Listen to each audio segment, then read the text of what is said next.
channel, or welcome if you're new here. My name is Amy and I love to make videos all about books here on my channel.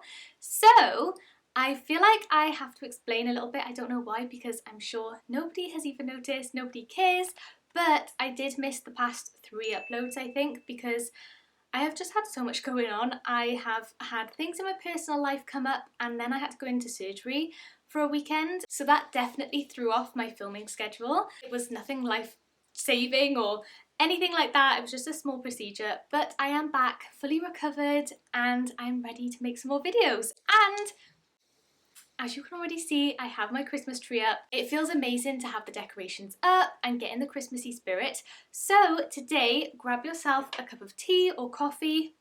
I prefer tea. I thought it would be really nice to come down, sit in front of the Christmas tree and discuss all of the books I read in November and my December TBR list. So without further ado, let's get into it.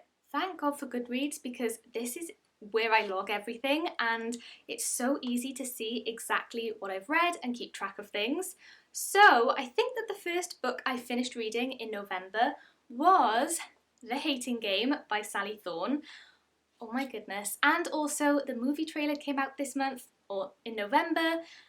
I love this. I gave this 5 stars. I'm sure, no surprise. I really enjoyed this. I actually listened to this on audiobook and it was my first audiobook that I'd ever listened to. This was the perfect book to read whenever I was feeling a bit down. This would be sure to cheer me up. So in this book there was definitely grumpy sunshine trope as well as enemies to lovers, which this was just done really nicely. I love the fact that this wasn't a slow burn either. You could definitely see that they had chemistry right from the beginning. And I don't know, some of the descriptions of like the office at the very beginning, just, I love this book. It was amazing. Definitely, if you haven't given this a read, go ahead and do it. I cannot wait to see the movie version of this. And side note, Josh in the movie version of this is not what I expected, like what I had pictured in my head. I don't know what I was picturing, but just definitely not who they cast. But I will definitely have to go and see the film and see if it compares to the book, because this was just chef's kiss. It was everything I wanted and more. Moving along to the next book I finished in November, I managed to read Fuel the Fire by Krista and Becca Ritchie. So this book is one of the Calloway Sister series. I think that this may be number 3. Yes, number 3. The characters in this book are probably some of my favourites in the entire series, and so we focused on Connor Cobalt and Rose Calloway. Their relationship is just, I don't know, it's really beautiful, and the way that you see these characters develop throughout the whole series and within the books is just, I don't know, you feel like you know them, you feel like they're your actual friends, and you just get so attached. I feel like I know these people, I've seen them grow up, I've seen them have relationships and children, so this was just perfect in my opinion. Another 5-star read. I know that so many people adore this series as well as the Addicted series, which I will definitely make a video dedicated to either like my favourite series or maybe just the Krista and Becca Ritchie series. But this one, it was beautiful. There was a lot of steamy scenes. This one also dealt with some quite serious topics as well. I feel like this was definitely something different than what we've already seen in the series. How can I say this that won't spoil the story? This dealt with coming to terms with sexuality and being who you really are, and I really loved that. Connor Cobalt, he just became more lovable. Rose Calloway was just kicking some serious booty.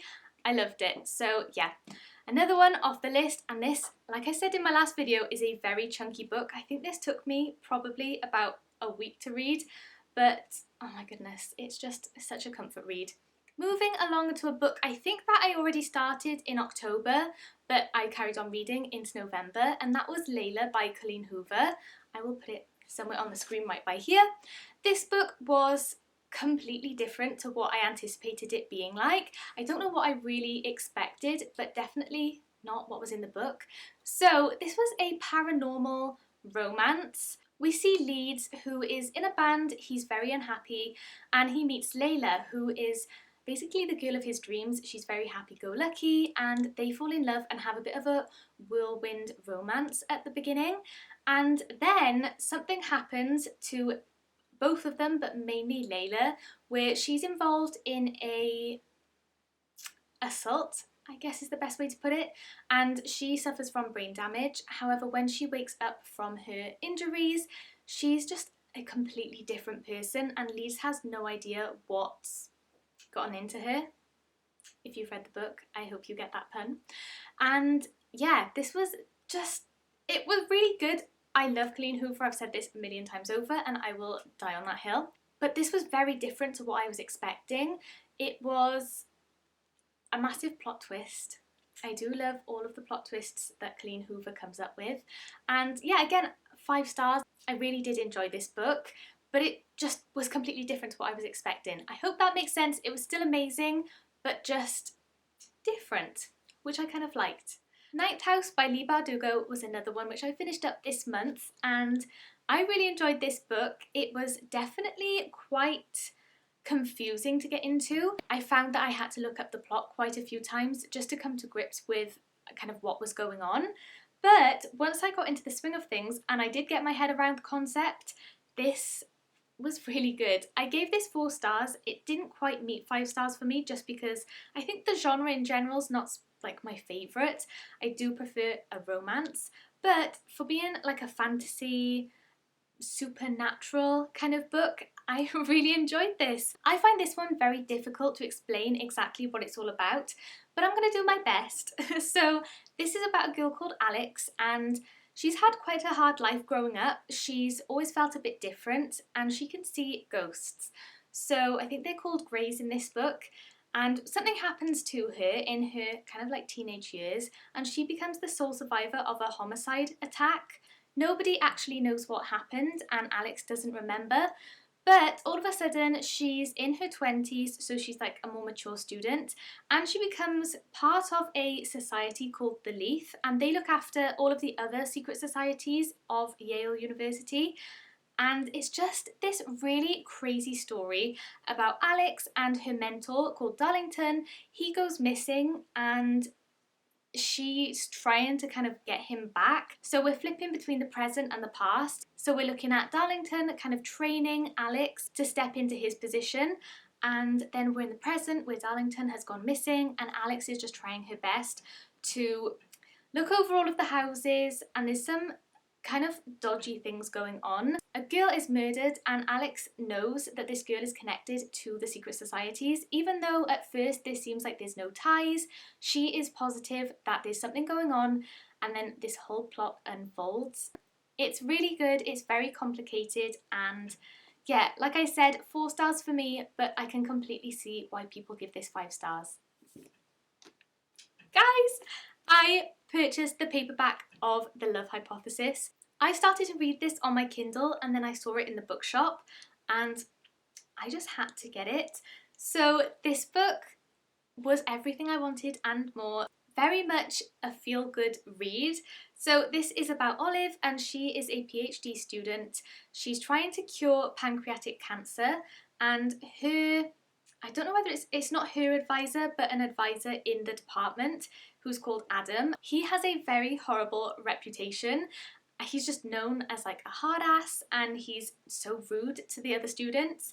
However, just like in the first chapter, Olive sees her best friend walking past, and she grabs Adam and kisses him because she knows that her best friend likes her ex-boyfriend, although Olive really had no feelings towards him. But because her best friend is so loyal to her, she knows that unless Olive shows her that she's moved on with somebody else, then her best friend is not going to feel comfortable getting with her ex-boyfriend. That is where Adam enters, and their romance is so sweet. You can just see throughout the whole book the chemistry that they have together. Grumpy sunshine trope again, and yeah, it's just a really sweet one. Even though this is told in 3rd person, I think also Ninth House is told in 3rd person. If you don't know, I'm just not the biggest fan of 3rd person. I'd rather read in 1st person. But I really did like that because you could kind of see both sides a little bit, and it was really romantic. Just a beautiful book. 5 stars. I was feeling all of the rom-com feels, I guess, and I moved on to The Kiss Quotient by Helen Huang. So this one was, again, written in 3rd person. I don't know who I am. I was just steaming through these books, and just it didn't disappoint. So this one was about Stella, and she has autism. So she finds the whole world of dating and love very complicated to navigate. So she hires Michael, a male escort, to kind of just show her the ropes with love and dating. And of course, you know what happens in a romance, they end up falling for each other. So this was definitely like a slow burn, although there was definitely feelings from both sides from the very beginning, and it was very sweet. There was fake dating. It was really nice to see some autism representation, and the way that it's addressed in the book is just, it's not put down, it's really almost celebrated. Stella is celebrated for her differences. So I don't know, this one was really good and I gave this 5 stars. Of course, I had to read yet another Colleen Hoover book. This one is Without Merit. I picked this one up because I saw it in my bookshop. I haven't really heard too many people talking about this book in particular on BookTube, but I need to put you on this book. This was such a good read. I don't even know where to begin explaining this book. So, this is about a girl called Merit, and her family is messed up. I don't know how else to say it. She has an identical twin sister called Honor, and they have a really weird living situation. The whole family lives in a converted church, so it's a church converted into a house, and their mother lives in the basement. She's got some social anxieties and she never leaves the basement. And then dad's new wife lives with them also, and their child. It's so messed up, but oh my goodness, this book was so funny straight from the beginning. Anyway, Merit meets this boy called Sagan. I think that's how you pronounce his name. And this is like the first chapter of the book. He's like looking at her, and then he follows her out of this antique store where he first spotted her, and they share this really passionate romantic kiss kind of out of nowhere. Then all of a sudden his mobile phone rings and he looks so confused, and he's like asking her, is this a joke? Of course, he is best friends with her identical twin sister, but because they're not close, like at all, she hasn't told him that she has an identical twin sister, so he thinks he's with his best friend. Oh my goodness. This was a slow burn romance. It was grumpy sunshine, but grumpy female, sunshine male. I know, I've been loving that trope recently. It's definitely got some trigger warnings going into it. I feel like that's standard for Colleen Hoover books, so definitely look those up. But it was dealt with really beautifully, and the whole book is basically about perspective, how you may be in a similar situation or an identical situation to somebody else, but the way that you view things and the way that you decide to take action or feel, just perspective. It was very touching, and I recommend this to every single person. 5 stars. Okay, now we have moved into my December to be reads. So I've already started my first book, and this one is the next book in the Krista and Becca Ritchie series for the Calloway sisters, and this is Long Way Down. So this is Ryke and Daisy's story. So far it's really beautiful, and these two again are like some of my favourite characters. I honestly can't tell you that these are my favourites, because I know I just said that about Rose and Connor, but like, you become so attached to every single person in this series that they're all equally my favourites. This one I know is going to deal with some very sobering things like fertility issues and mental illnesses, I guess, so I am very excited to delve into this. This one I think is even longer than Fueled the Fire. This is at least 620 pages, but I am here for the ride, and I don't know if you can tell, but the writing on every single page is so small, so I'm guessing this is going to take me like another week to read, but I don't care. I love these books and I would love to finish it before the end of the year. I didn't quite manage to make my way to Some Kind of Perfect, which is kind of like the wrap-up book of the whole series, or of the 2 series, Addicted and Calloway Sister series, but I know that I'm definitely going to get to that. If not this month, then the first month of next year, January, I will be reading that book. Anyway, moving on, I of course have some more Colleen Hoover. I would love to finish reading Colleen Hoover's backlist. I'm thinking that as I'm saying it, but I don't think I'm actually going to manage to read every single one, just because I have a few books here. I do have 2 Colleen Hoover books, so I guess I'll talk about them at the same time. Yeah, for time being, I have these 2 to get on with in December. So this one, I've talked about this in a haul recently. Actually, I talked about both of them. I think I got them around the same time. This one deals with a marriage. I know it's about a couple and we're kind of going between the past and the present. The present being that they've kind of fallen out of love, and the past being when they first met and they first fell in love. So I really like the idea of people working on a marriage instead of giving up. I literally don't know any more than that, but I am very excited. And then this one is Maybe Someday, which, thank you so much for the comments in my last video. A side note, thank you so much for all of the lovely comments I've had recently.